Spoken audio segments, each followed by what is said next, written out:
చారిత్రాత్మక ఉజ్జయిని మహాంకాళి అమ్మవారిని దర్శనం ఫ్యామిలీతోని చాలా సంతోషంగా అనిపించింది. రాష్ట్ర ప్రజలు, నగర ప్రజలు సుఖ సంతోషంతోని సురక్షితంగా ఆరోగ్యంగా ఉండాలని చెప్పి వేడుకోవడం జరిగింది.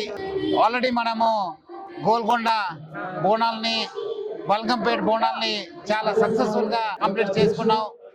ఈరోజు ఇక్కడ ఉజ్జయిని మహాంకాళి బోనాలు, తర్వాత లాల్ దర్వాజా బోనాలు, ఇక్కడ డీసీపీ సికింద్రాబాద్ రక్షిత నేతృత్వంలో దాదాపు 2500 మంది సిబ్బందితోని చాలా ఒక గట్టి బందోబస్తు ఏర్పాటు చేయడం జరుగుతుంది. అట్లానే మనము traffic, she teams, crime teams అందరు కూడా కోఆర్డినేషన్ చేసి, అట్లానే మన డిఫరెంట్ స్టేక్ హోల్డర్స్ అయిన జిహెచ్ఎంసీ, ఎండోమెంట్స్ వాళ్ళతో కూడా కోఆర్డినేట్ చేసి ప్రజలకి ఎటువంటి ఇబ్బంది లేకుండా బందోబస్తు చేయడం జరిగింది. మొదటిసారిగా ఏఐ టెక్నాలజీ వాడుకొని ఇక్కడ వచ్చే ఒక పిక్ పాకెట్స్ కావచ్చు, చైన్ స్నేచర్స్ కావచ్చు, అట్లానే ప్రజలకి ఎటువంటి ఇబ్బంది కాకుండా మన భక్తుల్ని ఎక్కడెక్కడ రష్ కావడం జరుగుతుంది, ఎక్కడెక్కడ ఇబ్బంది ఉంటుంది అనేది పైన కూడా చాలా నిరంతరంగా ఒక కంట్రోల్ రూమ్ ని ఏర్పాటు చేసి మనము పర్యవేక్షణ చేయడం జరుగుతుంది.